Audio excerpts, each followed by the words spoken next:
Hello, everyone. This is Sam Ridgway back with another episode of Tales from the Crypto with our resident guru, of course, Cameron Sykes. Cameron, how are you? Doing great. How are you doing, Sammy? I'm doing great. Thank you so much. And I think we got a great show today because this is an actual practical implementation of crypto and how the world is going to change because of it. And I'm not going to get too far into it because that's Cameron's thing. But Cameron wants to just take it away and talk about how crypto can actually solve problems and become an actual practical implementation in the world of finances. Yeah, absolutely. And I mean, obviously, there's been a lot of big major events going on in the world this last week, as we're all aware of. And I want to really highlight, crypto's role in what's going on in the world right now, economic warfare, and we'll get into that right now. So, as I mentioned in today's episode, I wanted to highlight a specific topic that we haven't touched on before, and that's weaponized finance. And sure, that sounds pretty cool, but what exactly does that even mean? Why is it relevant to our viewers? Well, Russia's invasion of Ukraine and subsequent economic sanctions have highlighted an often overlooked aspect of how wars are fought, and that's through the use of financial weaponry. Russia is hit by a tidal wave of sanctions by the EU and the US following Vladimir Putin's invasion of Ukraine, resulting in a mass exodus of foreign companies and investors, leaving Russia more isolated and economically restricted. On Tuesday, Nike and Apple closed their online stores in Russia. The world's biggest shipping lines, MSC and Maersk, suspended container shipping to and from Russia. Airplane giants Boeing and Airbus have both stopped supplying parts and support to Russian airlines. The value of the ruble has plummeted to a record low, less than 1 cent, as many people watch their savings vanish in Monday's free fall of the Moscow Stock Exchange. The Russian central bank more than doubled its key interest rates to 20% after the U.S. and allies froze much of its foreign reserves that could normally be used to prop up the ruble. And although Russia spent years stockpiling roughly $600 billion mountain of foreign reserves with the intention of immunizing its economy against financial sanctions, we've actually learned that this week that it's had the opposite effect. All those stockpiled dollars, euros, pounds, and Swiss francs exist only on spreadsheets at their respective central banks. They are not bearer assets. They're actually digital IOUs. And right now, central banks are refusing to make good on them. So what we've learned is money is only money when there's someone on the opposite end of the transaction. Money has no value when you're alone on an island. And right now, Russia is Tom Hanks in Castaway minus the volleyball. But despite the geopolitical chaos, something surprising has happened. Bitcoin, the markets have actually seemed to be moving up. But why? Could Putin and his cronies be funneling dirty money into the crypto space to avoid these sanctions? Do we have that asshole to thank about our current rally? And the short answer is no, but kind of, sort of. According to Jake Chervinsky, the head of policy at crypto lobbying organization, the Blockchain Association, crypto markets are thin to start with, and ruble trading pairs are rare. So with Russia cut off from the world's crypto industry, they can't source nearly enough liquidity to matter. Russian also can't hide its tracks with crypto. So if anything, the market's being moved more by Russian citizens dumping the rubles for non-Russian digital assets. And also, I acknowledge the possibility that other supervillain type figures across the world have taken notice and may even be preemptively moving assets into crypto to avoid future sanctions. And that brings me to my next question. How is crypto affecting the war, and does Twitter actually have something to do with it? World War II had propaganda films. Vietnam had burning villages in the nightly news. The Gulf War had General Schwarzkopf talking on CNN. So new forms of media and finance shape both perception and the course of each of those wars. And with the current war in Ukraine, it's clear that Twitter is shaping both perception and reality. Twitter is also where much of the crypto community lives. And this new medium of information warfare has gotten immediately entangled in this new financial medium. Because it's intertwined with media perceptions, I'd guess crypto Twitter is already having a huge impact on these events that are going on around the world. In fact, yesterday, about $4 million had been sent in 41,000 transactions to Bitcoin and Ethereum addresses posted by @Ukraine's official Twitter account. The @Ukraine DAO, backed by Pussy Riot and Pleaser DAO, raised $6.7 million in 4 days by selling fractions of an NFT of the Ukrainian flag. And perhaps the most formal effort is the Aid for Ukraine DAO, which has so far raised $1.4 million to go directly to aiding Ukrainians on the ground. So in total, there's been over $31 million worth of crypto donated to Ukraine so far. And even Elon Musk has gotten involved. In fact, in response to a request from Ukraine's prime minister, Musk sent satellites to orbit the country, ensuring that the internet connection remains intact. And most heroically, Musk even promised to keep the International Space Station in orbit after the Russian threat to let it crash into any country that opposed the war. So as we said, crypto is going to affect every single aspect of human life. So much so that its greatest potential use case may not even be conceptualized yet. And now we get to see just a small glimpse of how this new mousetrap can be used amidst geopolitical events that are shaping the world we live in today. And so, here's kind of the thing I hear with that, and I could see people on the other side saying, but if you have something like crypto, then these sanctions that people impose, these countries can impose to have leverage, have no bite, right? I mean, because now you're not afraid of the central banking system, you're not getting billions of dollars taken away. So I could see some people saying the ability to control certain things like that is beneficial. I could see that argument, right? On the flip side of that, just because it's Russia, and obviously the sanctions, everybody's okay with the sanctions, perfectly fine with them. But on the flip side of that is just because it's a country doesn't mean it couldn't be you. If some governmental agency or some entity would want to come in and take your money, freeze your money, they could do it. If you can freeze the entire accounts of an entire nation, you don't think they could come in and put something on your account? So even though there's two different sides to this, personally, for me, I would rather have it to where my money is my money. Nobody can freeze it. I've had my money frozen before, right? Off of a judgment. I mean, okay, I'm not even going to go into it. It's a stupid thing, but it was a judgment. And all of a sudden I woke up one day, my bank accounts were frozen. There's nothing I could do about it, right? And it wasn't just the amount of the judgment. It was all my bank accounts. I owned businesses. I had probably, I don't know, $80,000, $90,000, something like that, and everything was frozen for 3 weeks. I couldn't make payroll. I couldn't do anything off of some stupid $12,000 judgment. So my point with all of that is when the system comes in and wants to mess with you, wants to take your stuff, there's absolutely nothing you can do. And crypto is a way that what's yours remains yours.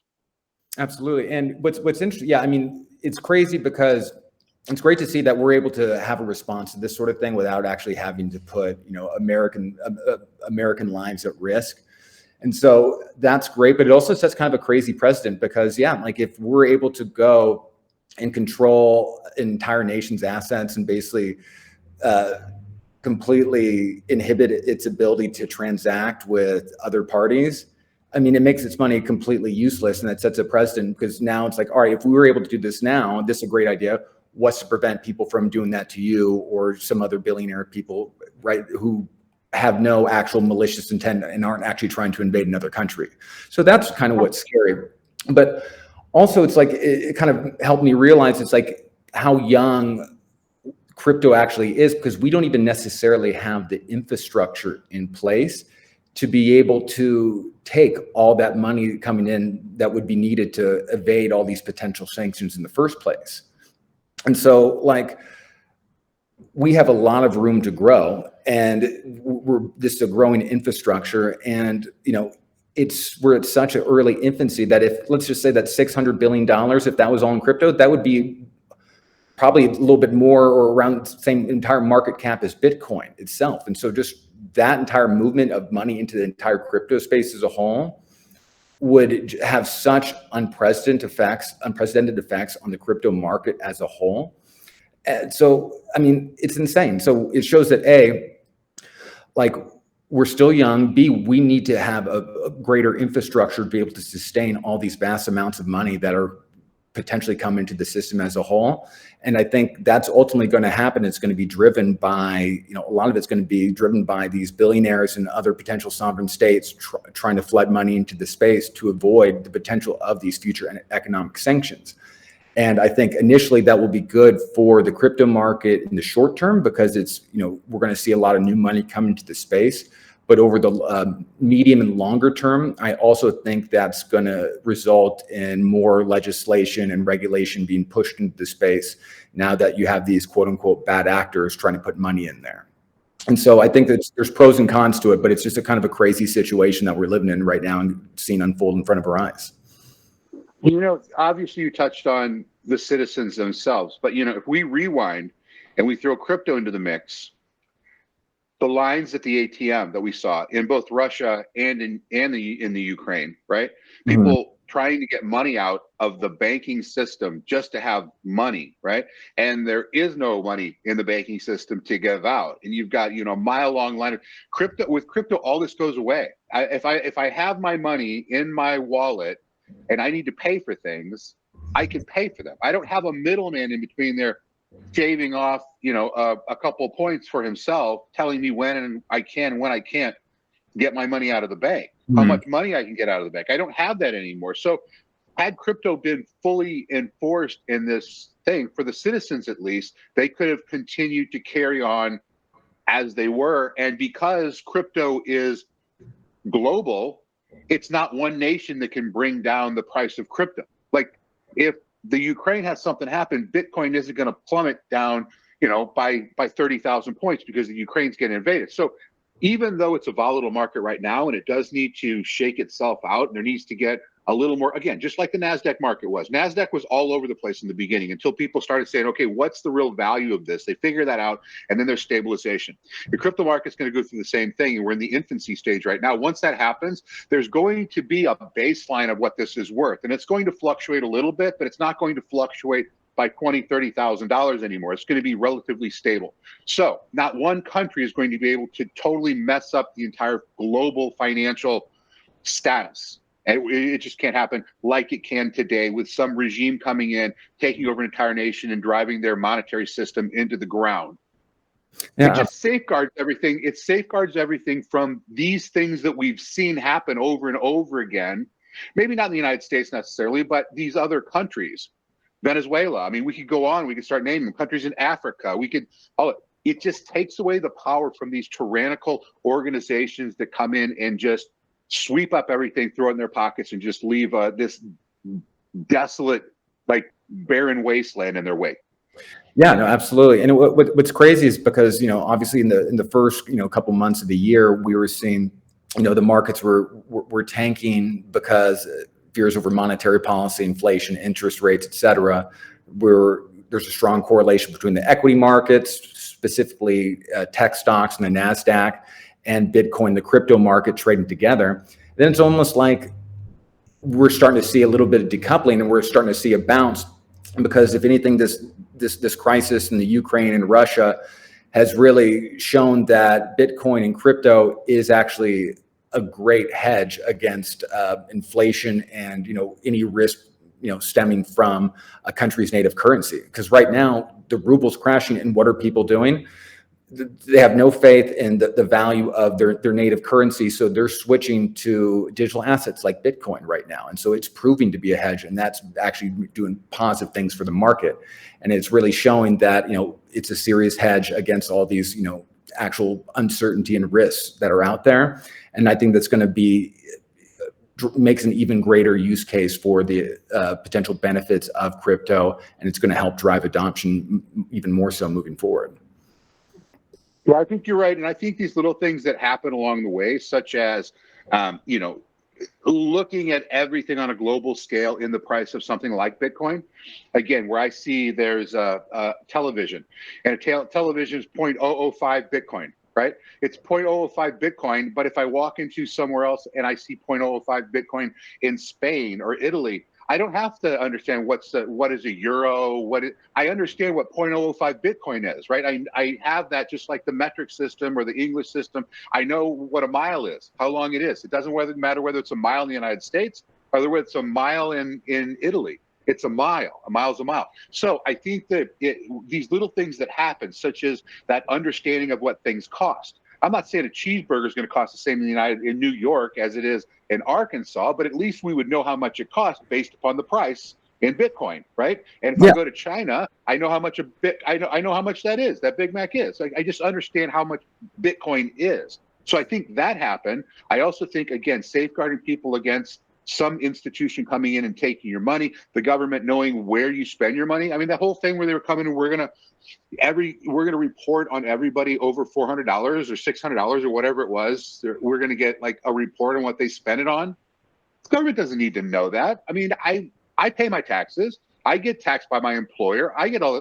You don't need to know what I'm doing with the rest of my money. I don't believe this. All of these things that are happening in the world that we see over and over and over is just solidifying this crypto thing. And just, if I want to transfer money from here to China, you know what I have to go through? It's absolutely ridiculous what I have to go through. I have to go to the bank. I have to register that I work with Chinese interests, what it is that I do, my social. I mean, I have to do all of these things, and then I transfer, and it might show up 3 days later. That's if it does show up. In with crypto, boom, I sent you the money. Now, are there cases where you could use that for bad? Absolutely. But there will also, as this thing goes along, there will be implementations of things that will safeguard those things from happening as well on the other side. So I think that they're going to work this whole entire thing out. But there's just so much stuff happening right now that reinforces the whole crypto is just better than this fiat currency thing that we're trying to navigate right now.